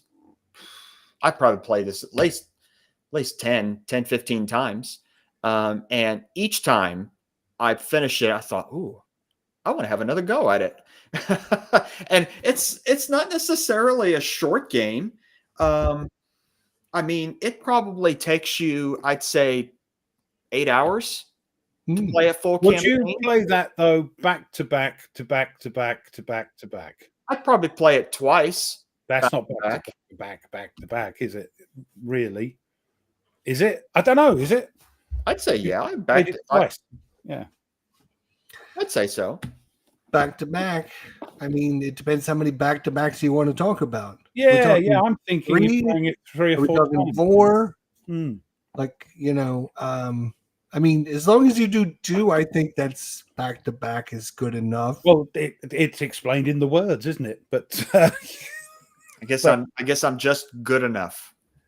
Yeah. You're not committed enough, Nate. And I also think Nate loves playing games from World War One. That's all he ever talks about. No, I can't. Still got to try and get my interest for that. Really, that's all he plays is World War One games. It seems like I just don't understand, Ruff. It's like he gravitates to playing them all the time, but yet his dissertations in ancient.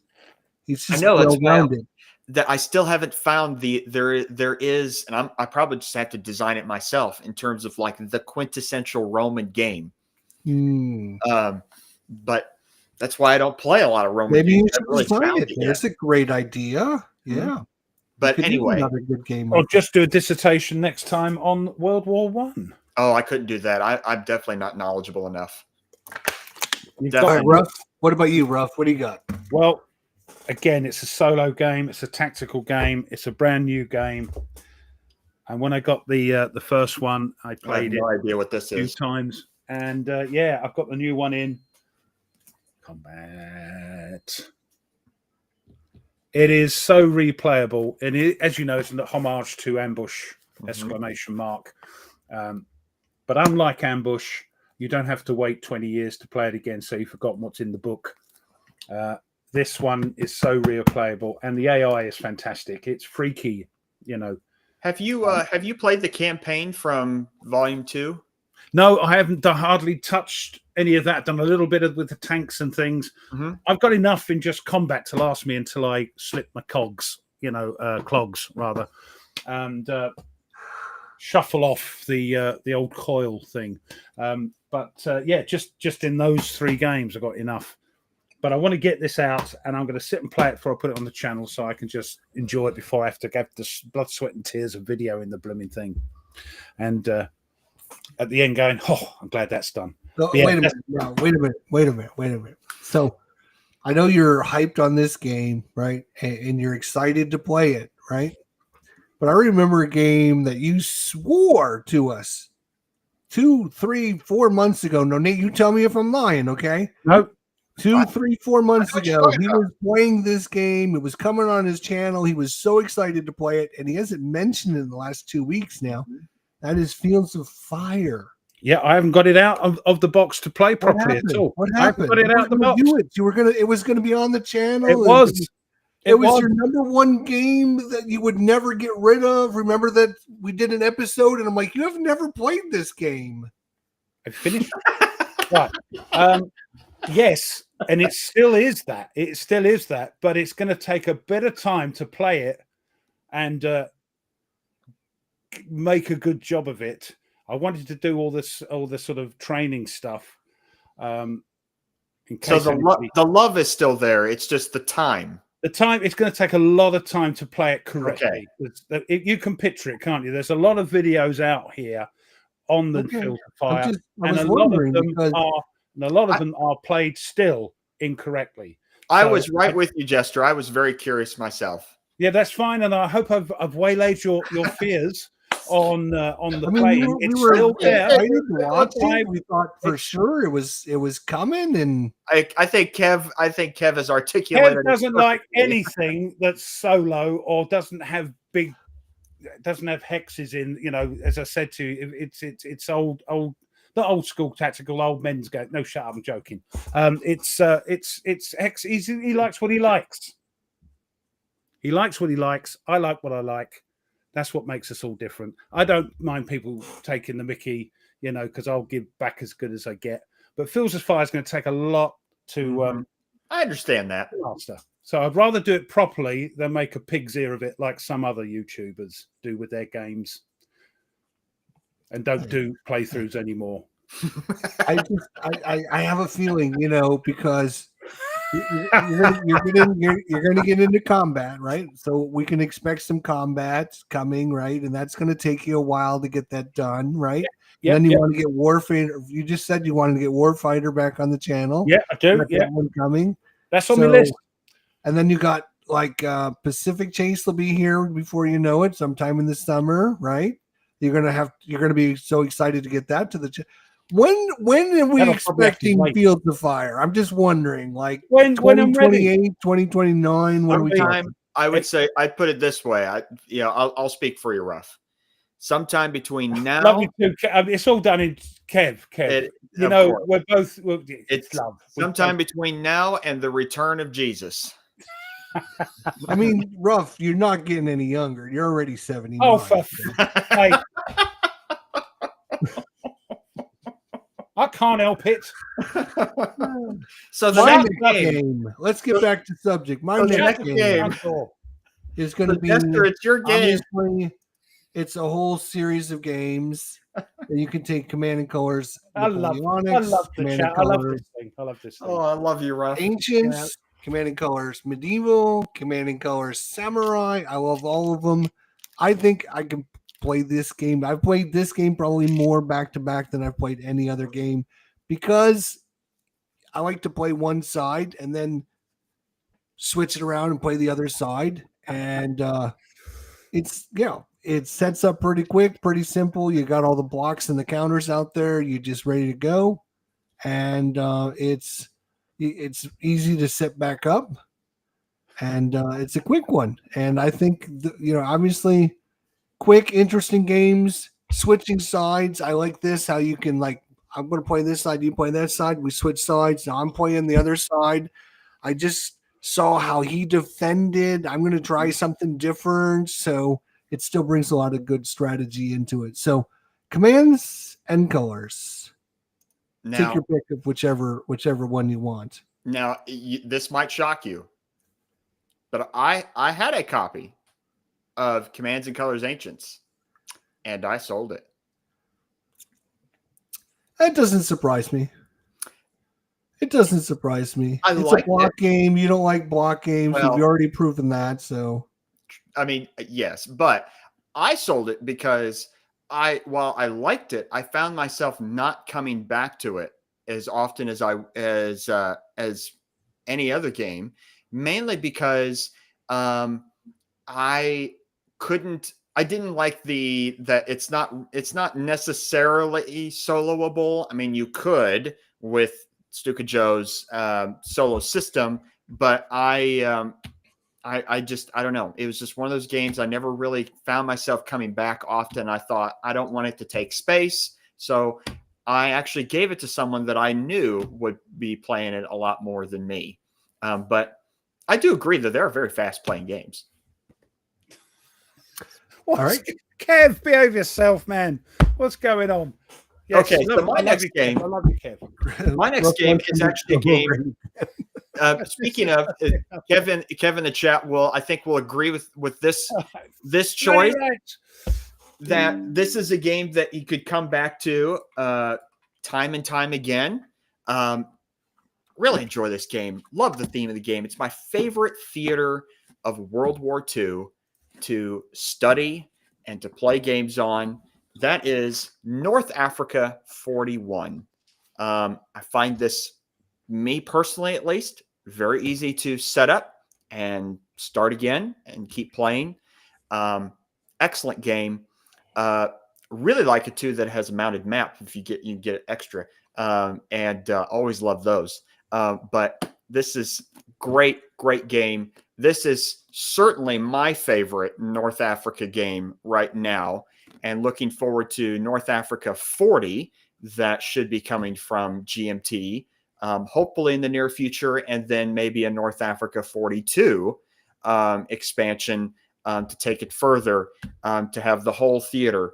But this is a great game, and just not only the 40X series, but a great game to go back to back and playing it. It is a good one. Nate, you got a lot of positive comments about that this time.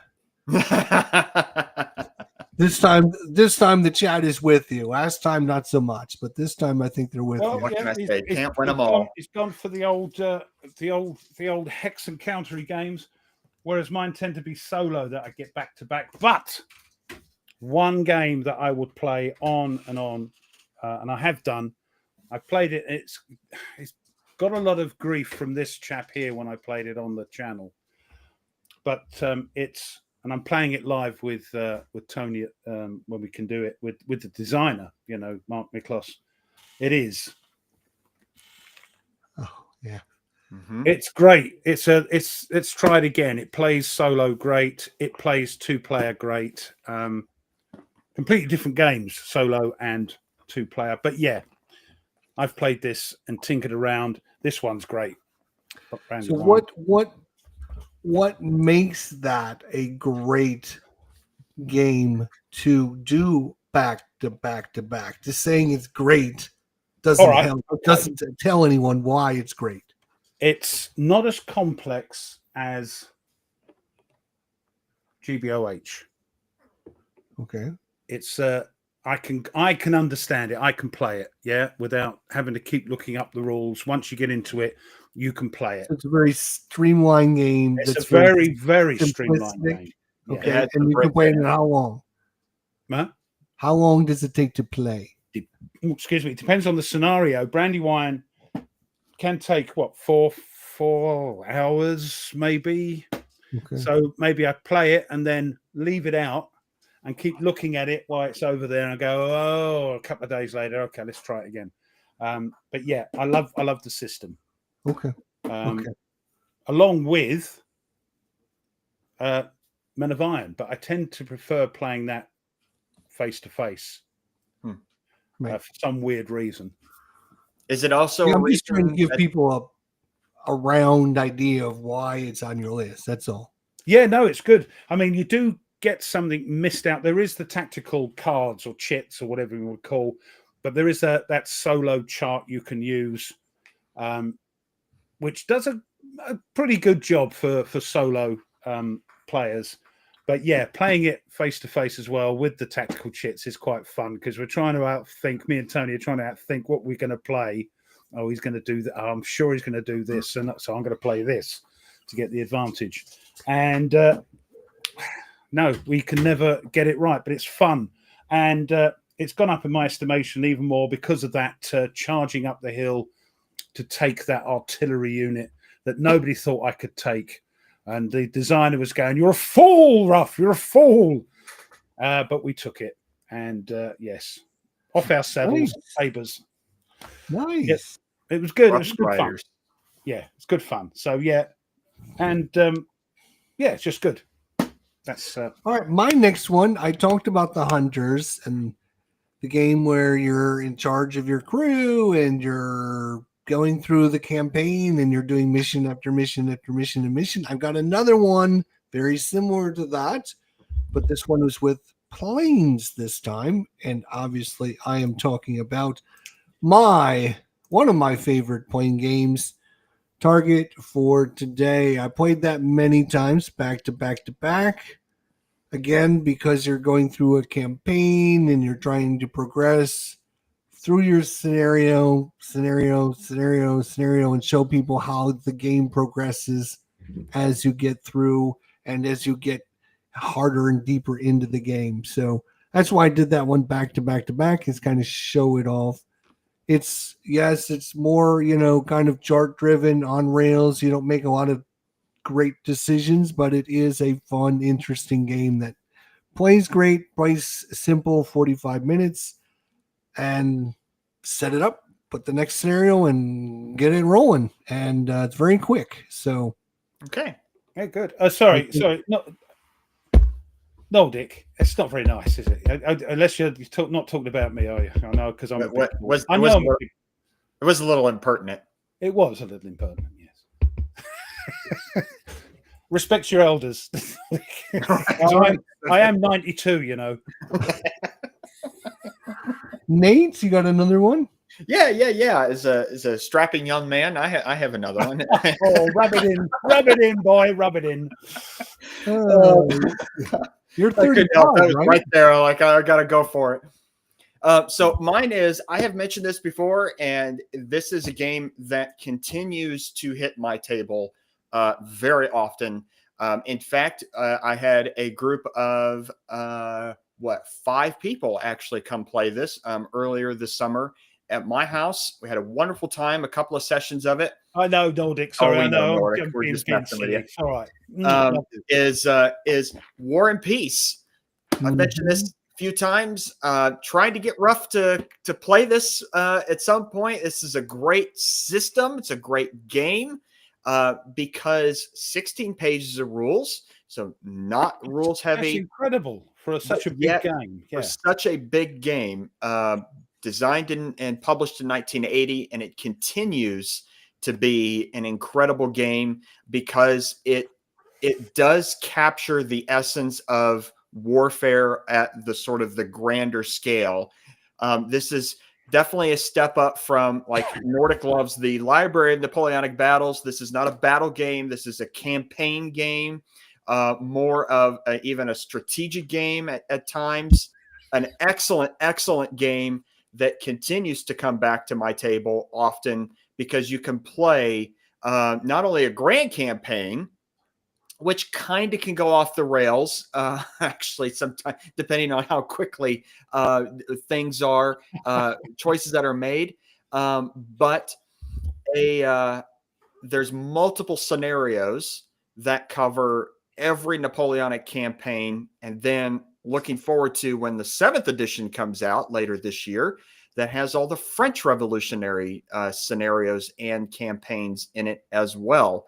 So 16 pages, a ton of stuff in this box, and you definitely feel like when you play this, I'm playing Napoleonic warfare.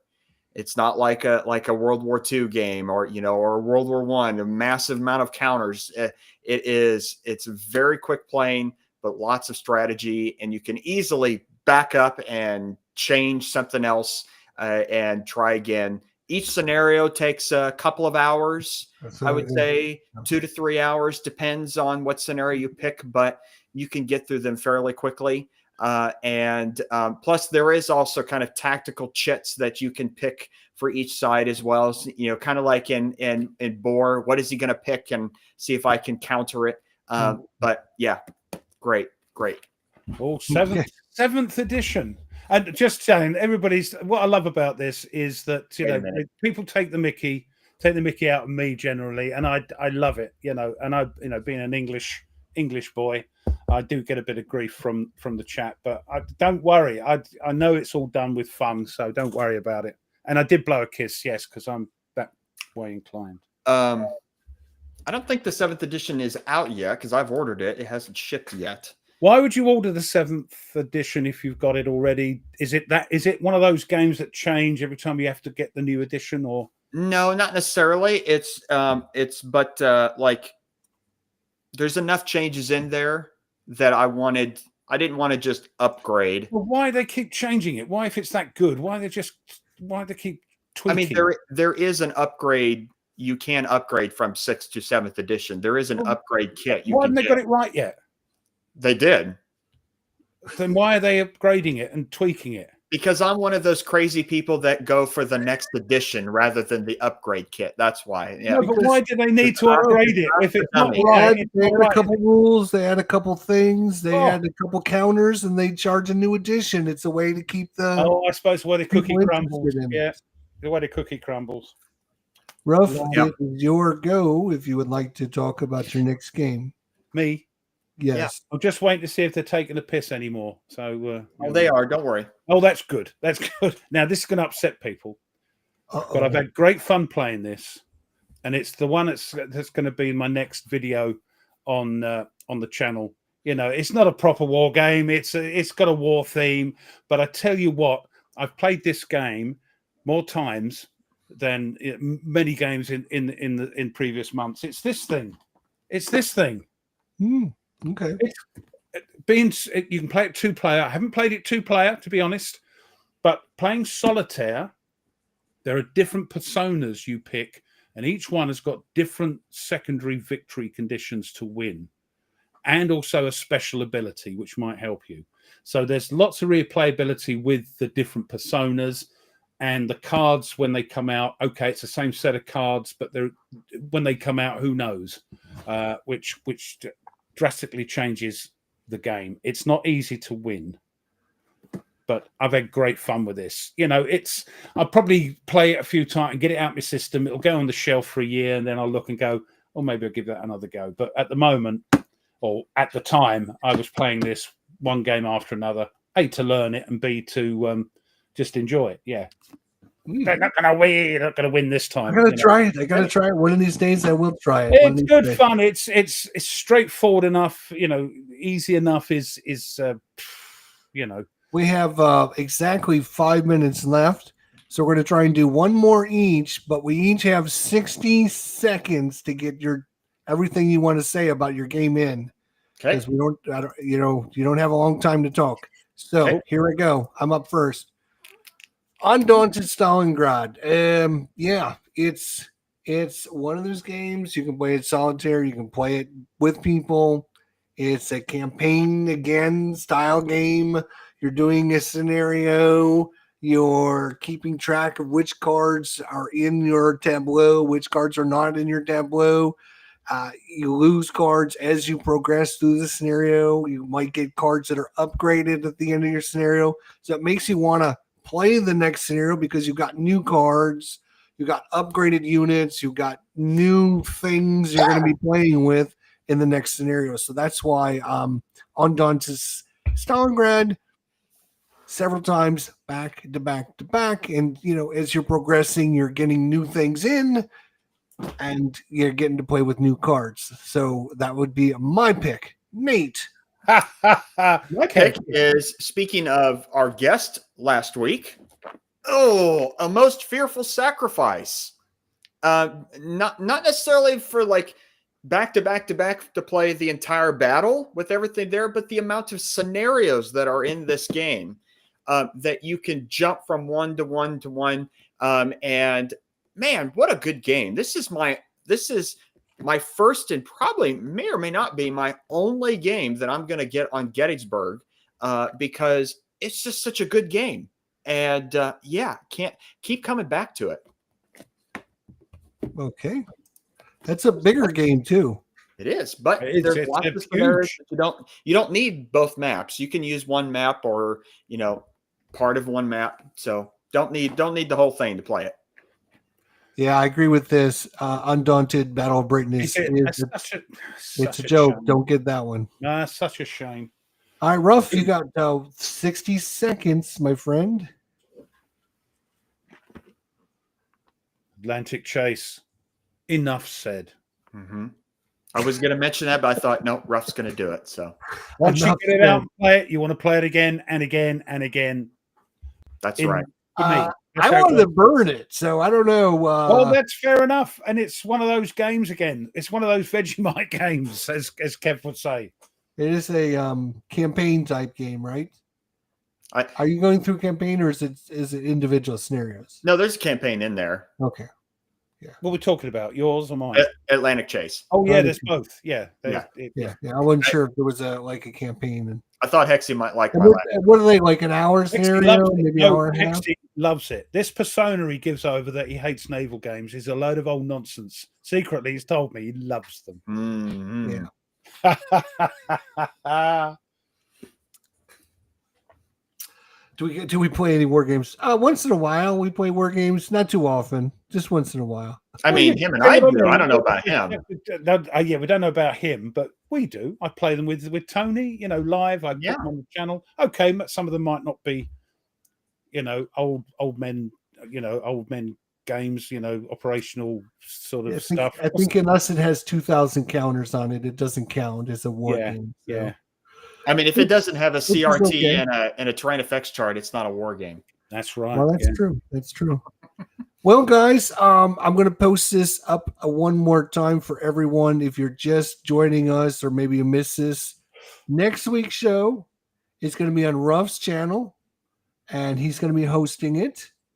The following week, Ruff will be off, and he'll be back on my channel, and we're going to have Patrick from Patrick's Tactics and Tutorials as our new co-host with the show with me and Nate on the 30th. And then on the next week, September 6th, no show unless Cardboard Commander jumps in and does the show with Nate and maybe another host for us out there. But as of right now, there won't be a show from me or Ruff, but we'll see if Cardboard Commander might be able to do something for us. So there is that. Gentlemen, Historic Wings has mapped out his next game that we mentioned with the fighter plane. He's mapped out the Battle of Palmdale. Look. Okay. Interesting. He's going to do it. There you go. Doug, Warframe has been calling you. I've been upgrading stuff in our dojo, and I don't ever get anything in there showing that you've logged in. And then last time I looked, it was like 4 days you've been since you logged in. I'm going to have to kick you out of my clan. It's because he's come back to playing war games now. Yeah, no, I think Dragon next week's subject would be war games. What's a bloody war game? Oh. What is a bloody war game?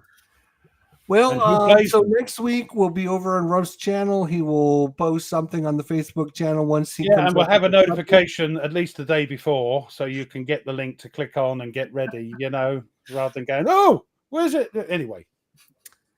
Yes. And also, what should they do before we sign off there, Ruff?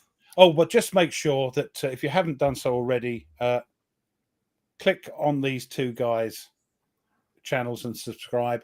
But most importantly, punch that old like button for him, please. That's right. So it gets out there. It tickles the algorithm, you see. Tickles it fancies. Yeah. Well, thanks everyone for joining us. That's been great. You're back. Thanks to Herman for subbing last week. Absolutely. Looking forward to talking with everyone next week. It'll be the regular crew next week. 2 weeks from now, we'll have Patrick on. Mm-hmm. And then maybe missing an episode is I'll be looking at maybe my new granddaughter, grandson, maybe. It's supposed to be coming in another week or so. Oh, blimey. That's exciting. I know. Exciting. Yes. All right. Thanks to the chat. You guys are awesome as usual. It's been great. Appreciate everyone that makes, every time you post a comment, we do read it, and we do thank everyone for doing that. So, and just for the chat, especially Nordic and for Kev, we love you all, and there's nothing you can do about it. There